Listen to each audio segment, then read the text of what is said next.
Hello, everyone, and welcome to another episode of We Should Have Recorded That with Phil and Adam. Hey, Adam.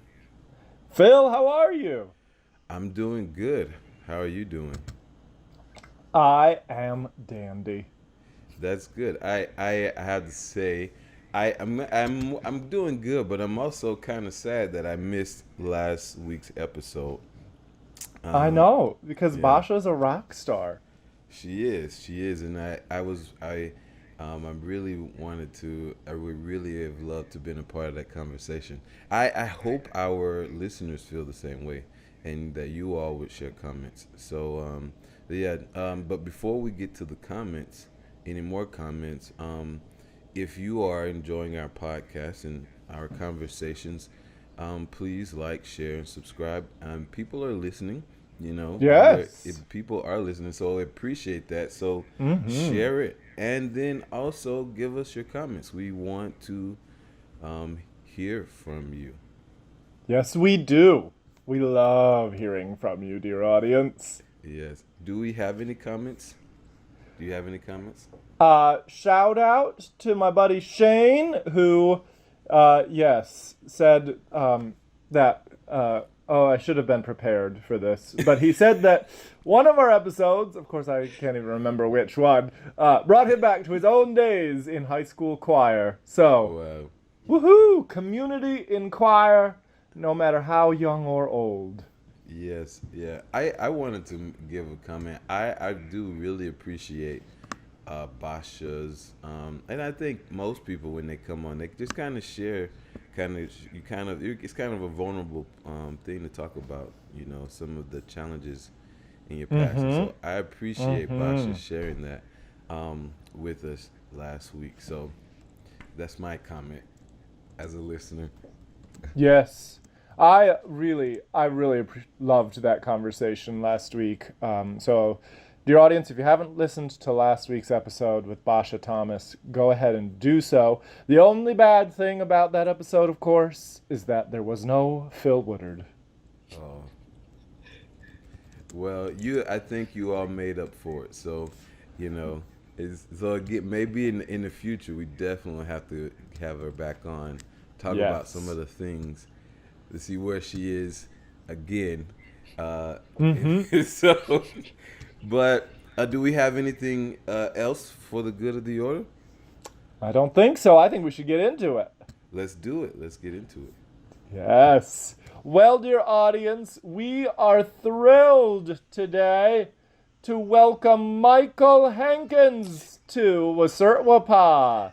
Michael, how are you? Hello. How are you guys? I'm doing great. I'm so glad to hear it. I am also doing great, thanks. Mm-hmm. Yeah. So, Michael was, just like Basia, Michael and Basia were like inseparable. They were the dynamic duo. The two of them were, quite the pair at Delta State, full of personality, always willing to give it back if you ever gave them any sass. And, their powers united, they were unstoppable. So we are very excited to see Basia's other half, Michael Hankins, here today. And I think, Phil, are we planning an episode with both of them on together? I think at some point that is the plan. We have to solidify that plan, but definitely. Yeah. Definitely. So, dear audience, watch out for that. So anyway, Basia was last week. This week is her partner in crime, Michael Hankins. Michael, how you doing? I'm doing great. I am enjoying teaching. Yes, okay. So, Michael graduated from Delta State in 2018? 2019. Excellent. So you graduated from Delta State University in 2019, and where are you now, Michael? I am teaching at South Haven High School. I'm teaching general music, music theory, and beginner piano. Yes. All right. I love that. I know South Haven High School well. I made many a trip to South Haven High School Good people there, Michael. So you are carrying on a wonderful legacy.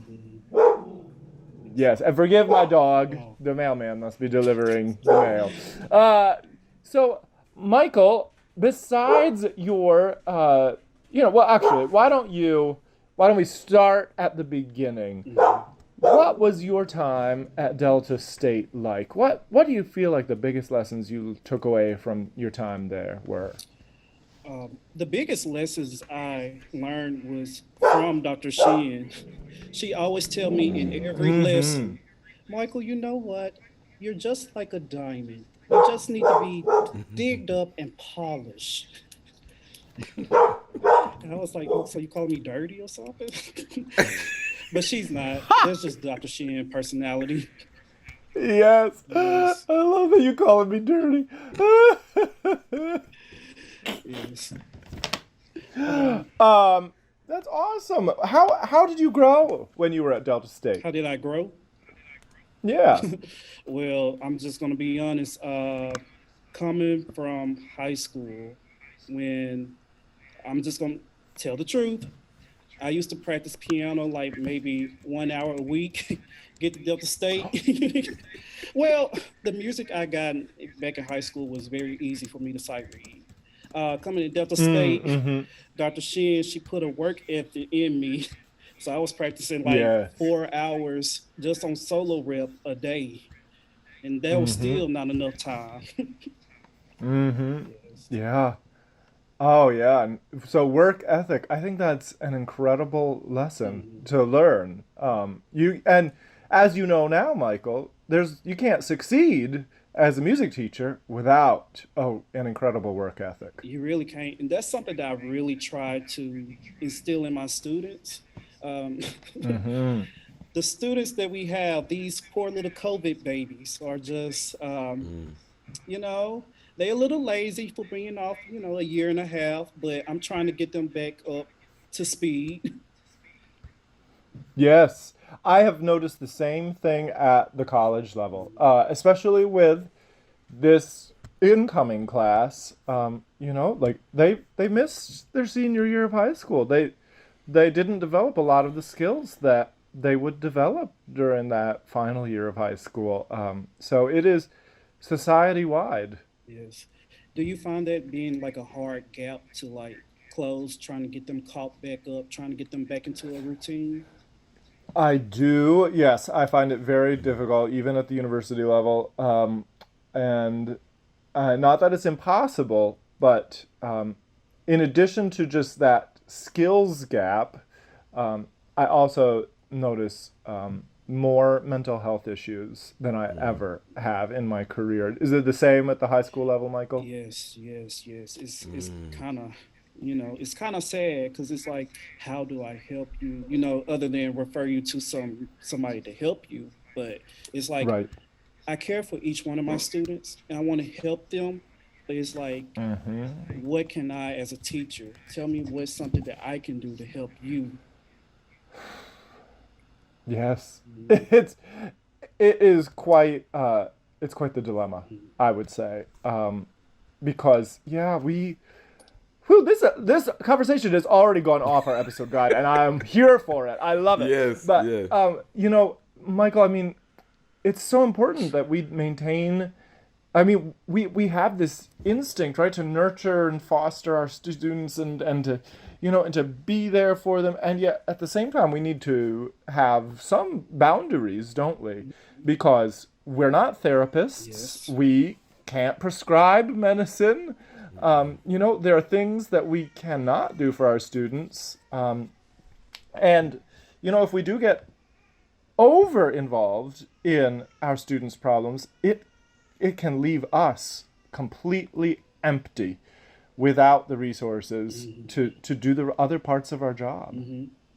Yes. Uh, something that I learned just from my students, just me teaching in the years that I've been teaching, just something I learned. I don't know, they kind of make me care more. Back in Delta State, Mm. like you said, I was cutthroat. I gave it to you when it needed to be gave. You You mean you learned to care, Michael? Yes, yes, yes, yes. They softened me up, and it. I need to meet your students and thank them. Yes, you do, really do. Um, is I learned that the small things count for them. You know, Yes, yes. I don't know nothing about sports. Played it when I was young, but you know, in the little neighborhood, they don't tell you the rules. They just say play the ball. You know, just play. If you get hurt, you get hurt. That's toughen you up. But Mm-hmm. I don't, again, I don't know nothing about sports. They start inviting me to their games, and I'll show up. I will have the biggest sign in the audience. I'll have their face on the picture, and you know what? That means so much to them. And one thing that I learned from that, it changes the dynamic of my classroom environment. Yes. It changes the Yes. dynamic. I don't have many classroom management problems in my classes. Mm. Oh, now there's a lesson Mhm. for teachers everywhere, right? I mean, if students really know that you care about them, I mean, if they truly know that you care about them, and the only way they're going to know that is if you demonstrate it in some very concrete ways, they're not going to give you problems because they care about you. Yeah. Oh, Yes, I Yeah. have gotten into the habit every day to walk in and say, "Good morning, future astronauts, or teachers, or doctors, or lawyers."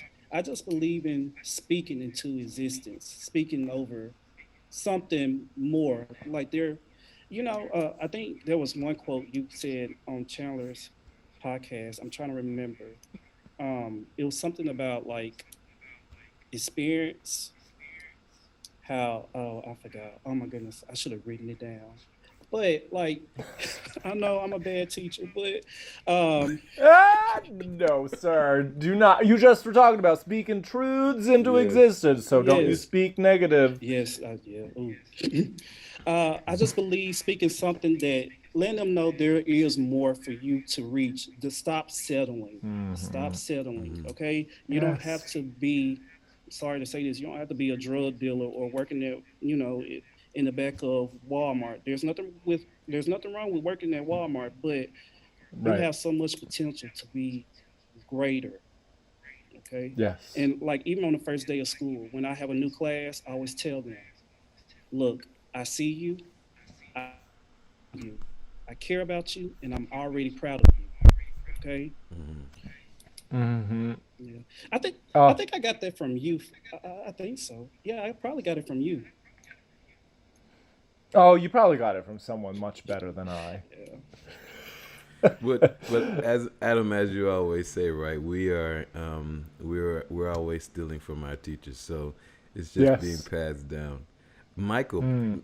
Michael, we're sharing so much, and there's so much I want to touch on. Can we kind of go back to like kind of you reflecting from on your time at Delta State, and like the and kind of I guess think about how you as a student or kind of like receive the things that you're trying to give to your students now. Can you kind of reflect on that? That's a deep question. Okay. Okay, ask that question one more time. Yeah, I'll try to be more concise. So, like, as we're talking about you being a teacher now, Hmm. right? And how you are really speaking into your students' life. Can you think of a instance when one of your teachers at Delta State spoke into your life? One of those moments, as you kind of said with Dr. Shin, as she Mm. kind of called you a diamond needing polishing, like another one of those examples. Yes. I can hear her saying that. I can hear that. Mm-hmm. One. And she was right. Yeah. You're gonna make me cry. One incident that happened. It was my freshman year. I knew the piano faculty before coming to Delta State. I knew something about them, and they knew something about me. But incident happened. What happened? One incident that happened was there was another piano student. Something she was having some type of health issues, so she couldn't learn her music. So we had to. It was like 2 weeks before the recital. So this was the collaboration project with Dr. Payne's studio. So Dr. Shimisu, Dr. Shimisu, she was like, "Look, you are the backup. Learn it." I was like, "I can't do this." "Yes, you can. Stop Yes, you being negative." can. So she worked with Yes. me on this. The piece was very difficult to learn in like less than in 2 weeks. So she worked with me, and I eventually performed the piece in the recital, and it was one of her favorites. Like she actually walked up to me and she said, "I am proud of you." And I think the reason why I'm so into like saying I believe in you, I'm proud of you, because I never heard that so much until I got to college. When I was young, I didn't hear that as much. I didn't even hear, um, not trying to get off topic, but like uh, my father really didn't say I love you until that shooting at Delta State. I was like, yeah. Yes. And when he said it, I was like, well, I didn't know how to receive it. Right. And I said, well, if I went through that, I know that a lot of them probably going through that. And I want to be the one. I'm not trying to get any recommendations or any woohoos, but I wanted to be the one to, hey, I want to be the one to say I actually believed in you. I spoke life into you. Hmm. Ah, I love that. Yes. Speaking life into others. And, Michael, now as a teacher, Hmm. you're doing that every day. And I don't think we teachers have really a true sense of how much that can mean to our students. I mean, I will bet you, well, I'm very poor, so I will bet you $1 that I will bet you $1 that Dr. Shimizu does not remember coming up to you and telling you that she's proud of you. She was proud of you. Hmm. She meant it. Hmm. Um, and so it was not significant to her because she was just speaking truth over you, Hmm. and it's an easy thing to do. Hmm. But you remember that moment because it had special significance in your life. Hmm. And that is the power a teacher has every day. I mean, it makes me and the opposite is true too, right? Like we can make some sort of offhanded snarky comment to our students Oh that again doesn't have any real yes. significance to us as teachers, Right. and they stick with our students for the rest of their lives. It makes me very fearful of what I say. Like, dear God, help me to say the right thing today and tomorrow and the day after that I too. need to pray. They pray prayer every hour. Yeah, every minute. Yes. But the one thing I mean I'm trying to practice as a teacher and as a new teacher as well, that I want to, the academic, my criticism or critique of the academics, I want that to be with, even though I have an expectation, and we will keep going back. If you don't sing the so that you don't sing the do mi so in tune, we're gonna sing it again. But I want to try to be very careful about how I critique them in that way. The behavior, I pray about how I talk critique the behavior, but I want to be very careful about the connection to the academics. And not to say they're disconnected, but I think I really try to be careful about how I talk about, and trying to be more careful about how I talk about the students academically. Do Yes. do you all see a kind of contract? I mean, kind of a separation. And like you said, Michael, if you when as you're trying to build that relationship, you have less classroom management issues. But even as we're trying to come out of this pandemic mode of, I don't really, I'm, not as excited. Like, do you kind of separate, is or what is your kind of thoughts on How I what? how you kind of, how do you kind of critique your students or try to motivate them? with the type, first of all, as a teacher, you have to know your students. You have to know Mm-hmm. who can you actually approach or who you need to actually take in the hallway. I believe Yes. in, the piano faculty at Delta State, they told us the truth.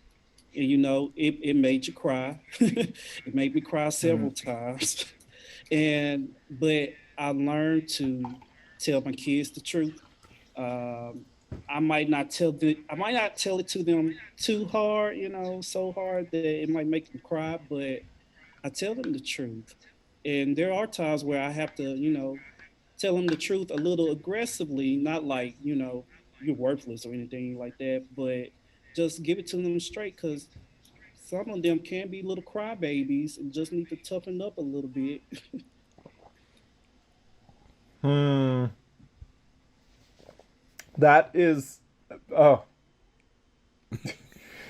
Oh, yes. Sorry. I just got back from adjudicating two different festivals this past few days. And um, yeah, like, man, high pressure situations and tears seem to go hand in hand. You don't even know. You're just like writing comments on a sheet, and all of a sudden someone is crying in front of you, and you're like, "Oh, was it something I wrote?" That is uh, yeah, Michael, I think you're right. It really does depend on like the student, right? You need to have a sense for the students that you can push in one way and the students you have to push in another way. I think we do have to push every student though. Yes. Like right. yeah, hold Yes. them to high expectation. Michael, how do you think your students would describe Mr. Hankins? Um, Knowing my students, they'll probably say he cool when he want to be and not yelling at us. I don't yell at them that much. It's just when they start being lazy. You got Mm. mm-mm. Or when they try to show out in the hallway, I always tell them, show off, I'ma go off, and they'll get them straight. Ooh, I like that. So okay, so he's cool except when he's yelling, but you don't yell a lot, so most of the time you're pretty cool. Yeah, I guess I'm pretty cool. I there wasn't a I remember seeing on Facebook. I don't know if it was a video or maybe it was just I read the comment of, oh, I know it was a video, I think, of you and your students doing the rhymes for jump rope. Was that at the Yes. See, what happened was um, uh-huh. we were preparing for our 9 weeks test, and we got done, preparing. I got them ready and stuff, and I said, you know what? We still got a few minutes. How about this? Let's write nursery rhymes. All right. So they wrote their little Mhm. nursery rhymes, and then I said, okay, everybody line up. Let's go outside. All right. I had my little hood version of the jump rope, the one you have to tie around your hand.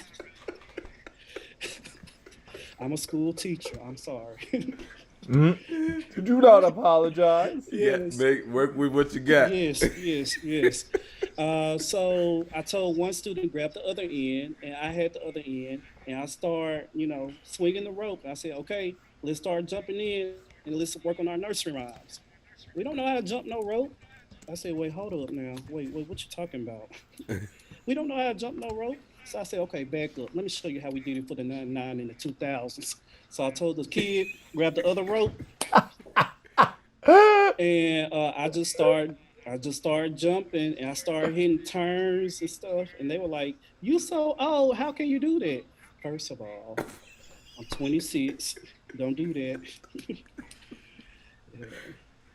Yeah, I just believe in having fun, making music fun again. Even some people have this. this mindset that general music and music theory should be boring and all of that. I'm just like, no, it could be fun. Yes. Yes, this might be like little elementary games, but there's still a kid within you. And I'm gonna bring Yes. it out and we're gonna have fun in here and you're gonna learn. I So love that. so all of the I'm assuming that general music is must be like one of their required a way to fulfill their art credit or something like that. Yes, each student have to have a fine art credit or an extra elective credit, so they can either take Hmm. me for general music or music theory. Okay. Hmm. And how has that, because those students are not necessarily there because they want to be musicians, they're there because they want the credit. Like, how do you, let me ask this two questions. How do you kind of help them, if they're not as interested? And like, do you have a story of maybe a student who came in not as interested, who maybe decided to want to, to say, I want to be a musician, or I want to pursue music more seriously? With the type of kids I have, Mm-hmm. I haven't had a student come up to me and say, "Hey, I just want to be a musician." I haven't had that Right. yet, but I'm Okay. working on it. I'm a flip Okay. somebody. I'm gonna turn them around. Okay. But how do I deal with students being uninterested in my class? Okay, I'm Mm, just telling you the truth. I make it relatable. Mm. yeah. Get so relatable. Like I could care less about NBA YoungBoy or who Chief Keef is. I really don't know who they.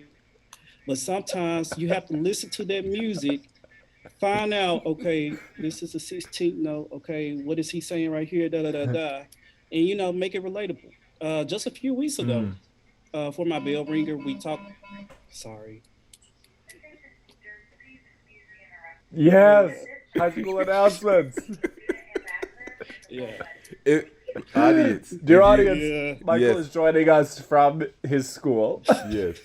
Still gotta make that money, but Yes, sir. but just a few weeks ago, for my bell ringer, we talk about like a different genre of the week, and each day we talk about different artists.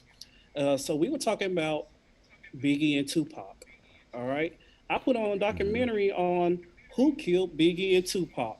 Let me tell you, that changed their life. They became like I had so many kids saying, "I want to be in criminal justice." I said, "Hey, it's not Mm. music, but hey, at least you want to do something with your life. I do not care. I just want these kids doing something." Hmm. Yes. Yes. That Wow. that's really good. I mean, I remember like I can remember, teaching at a summer program and kind of having the same coming in with the same thought. Like, I really want to inspire these students, and we would have, I think we did have, various people come in and show them different things, and it's what you're saying. Ultimately, it's about us exposing them to Hmm. the the world that's outside of maybe what they're used to seeing. Mhm. So Yeah. Michael, so you're teaching general music, you're teaching music theory, you're teaching a piano class? Music theory and piano, I teach them at it's kind of the same class. Yeah. Okay. Yep. Yep. And are you playing for the choirs? Michael, you gotta answer me. Are you still doing choir? Okay, ask Gunter. Oh, Phil, we need to get Gunter on we this we do podcast. we do. Is he? I think I saw he's teaching there too. Yes, he is over the choirs. Wow. And are you his pianist? No, sir, I am not. No? Oh, I bet he wishes you were. Unless there's another Delta State person who's playing for him, and then I guess I have no preference. No, no. I f- Yeah, go ahead. no, no, Well, no. we know that you're talking to us during your planning period, and so we're cognizant that we're coming up on the end of that. Is there anything else before we move into final segments that you would like to speak into the universe here on our high-profile platform? There's Okay, that's a joke. Our low-profile platform. there's actually an incident. I don't know if you want me to share this, but there's an incident that really means so much that's between me and you. It means so much to me. I still think about it to this day. Uh, I think we were getting ready. It was like your last year there. We were getting ready for Delta State Honor Choir. And, I was helping you guys out with that. So, it's just me and a group of people. I'm not going to say who was all in there, but I was filling out some papers. I said, okay, Dr. Potter, I need to go to the quad, the African American Student Council. We are, we're going to sing what was it? Lift Every Voice and Sing on the quad, the Black National Anthem. And one student said, well, why do you guys have to do that? You guys are not patriotic enough. Now, when I heard that, I froze. I couldn't even think of nothing. I was like, in my mind, I wanted to go back to the old Michael, and I wanted to flip all those papers over and start cussing, and but I was like, no, I got to compose myself. So before I could say anything, you stood up. You stood up and you said, you know what? That was very ignorant of you to say. And you took that time to teach that student about like Black history, basically. And that meant so much for me because I really couldn't say nothing at that moment. Wow. Well, thank you for that, Michael. I mean, I still have so much to learn. I'm still so ignorant in so many ways. But something I tell my students all the time is that if you're in a position of privilege, you have to leverage your privilege for good. And that was a time when I was, there was a power dynamic and I was the one in charge. And I'm grateful that in that instance, I did the right thing. I know that I don't always do the right thing. I'm glad that in that instance I did. So thank you for sharing that. You're welcome. Yeah, and I think we're all still learning, and Michael, I appreciate you sharing how you have learned, how you have grown, how your students are teaching you, and hopefully we can, kind of cut down on our ignorance over time. So, yeah. Yes. So. So yeah, let's get into these last segments before. All right, before Mike final segments. Woohoo! Michael, you've listened to some previous episodes, so you know how this goes. You willing to play along? I didn't listen to it all the way, but I skipped. So just say the rules, and I'll just jump on in. Say the rule. All right, Phil, why don't you be our rule sayer? Okay, so I'll tell you really quick the two final segments. We have current events, so you can share something that's going on that has happened, recently it's current events. But and then the last segment we have is what do we learn? So from the episode, we share something that we learned, and so we will model, and then you can follow us at least on this first one. Okay. Adam, do you have a current event you want to share? All right. Well, mine is a poor model this week because it's not about like something that's in the news. It's just about what I've been up to. As I said earlier on the episode, I just got back from adjudicating a festival in Mississippi and then a festival in Georgia. And I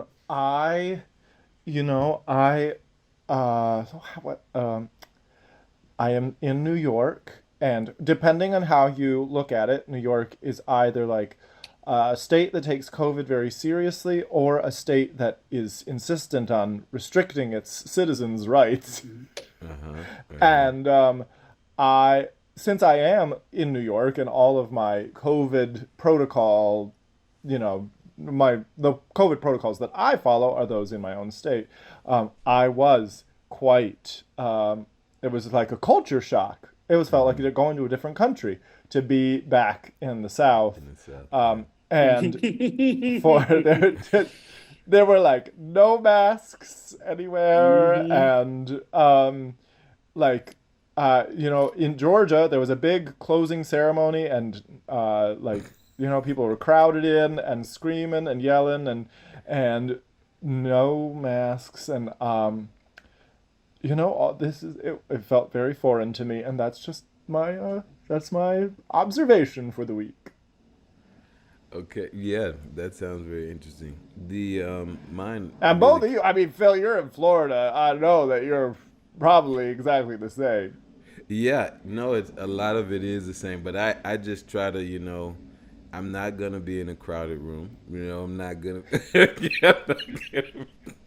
The crowd, the most crowded space I'm in is on Sunday morning at church. And so Mm-hmm. that probably. But other than that, I'm not gonna be in a crowded room. Yeah. So Let and me just then say, yeah, I yeah, guess I'll just say this. I'm go ahead. grateful that I'm like 36 years old. My career is whatever it is. And so like I don't feel the need to conform, because if I felt the need to conform, I would have felt such anxiety about being the only person in the room wearing a With a mask. mask. I was Oh, just but like, that mask is my comfort blanket at this point. I'm just like right. carrying it around wherever I go. Hmm. But like that's the thing. Like I mean, we gotta go. But like you just touched on two things that are so important. Like one, knowing who you are. Like you're at an age where at least you're more sure than you were at 20 and 19 and 18 of Mm-hmm. who you are and your career. And like again as teachers, like we have to trying to help our students build that type of assurance is so important. But anyway, I know Michael has to go, so I'm gonna keep going. My current event is on I think it's called a COP 20, the global climate change summit that was Oh going on. yes. Yep. I'm thinking I'm saying it wrong, but anyway, I think the thing that's interesting to me about the conversations that I'm hearing there is the just the disparities between the developed or countries that Yes. are developed and developing, the Yep. countries that they're calling developing, and this lack of desire for those countries that have prospered on for years on fossil fuels and those type of things, Mm-hmm. Mm-hmm. not really making the changes, not being real leaders and requiring those countries that are trying to develop to to do more. I think it's just crazy. I wish we could really would take care of our environment, not just because we need to take care of the environment, which would be good, but because we want to leave something for our children. Like we want our children to grow up in a cleaner, safer place. Yes. So yeah. Michael, do you have a current event you want to share? Uh, no, I do not, but I do have a question for you guys. Okay. Okay. Wow. Oh, this is a first. Yes. You're making WSRTwPA history. Oh my goodness. Bring me back. Yes, sir. uh, well, I don't know. Maybe this is more directed to Dr. Potter. I don't know, Phil, you might, yeah. Uh, Phil. All right, Michael. My name is Adam. Adam, You're a graduate now. Yeah. I'm still in Mississippi. Little, Well, little, please, just call me okay. Adam. Adam, Yes. uh, surviving as a male teacher. Most of the male teachers here Mm, are coaches. And mm, Oh. it's like I'm one of the few who's like actually a teacher.